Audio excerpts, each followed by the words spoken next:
Hi friends, welcome back to my channel Vasudha study. నేను మీ వసుధ. ఈరోజు నేను చెప్పబోయే రెసిపీ వంకాయ కారం వేపుడు.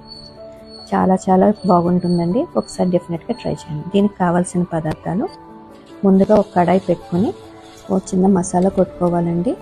నేను చెప్పేది ఒక 1/2 కిలో వంకాయ ముక్కల కోసం 1 టీ స్పూన్ మెంతులు, 1 టీ స్పూన్ ఆవాలు, 1 టీ స్పూన్ జీలకర్ర అన్నీ డ్రై రోస్ట్ చేసి మిక్సీలో గిన్నెలో తీసుకున్నానండి.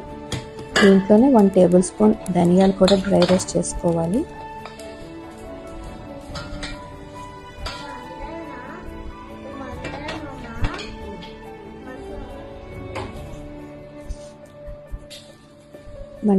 ధనియాలు కూడా డ్రై రోస్ట్ చేసుకుని 5 to 6 పచ్చి వెల్లుల్లి, 1.5 టేబుల్ స్పూన్ కారం వేసి మిక్సీ చేయాలండి.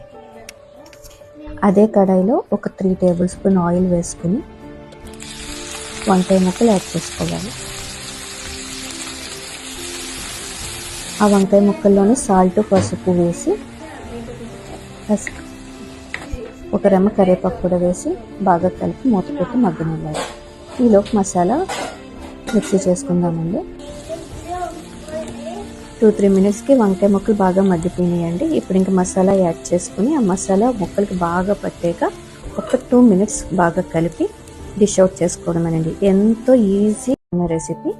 ఈ రెసిపీ కనుక మీకు నచ్చినట్లయితే please do like, share and subscribe. పక్కనే ఉన్న గంట సింబల్ కొడితే నేను ఏమైనా వీడియో అప్లోడ్ చేస్తే మీకు నోటిఫికేషన్ వస్తుంది.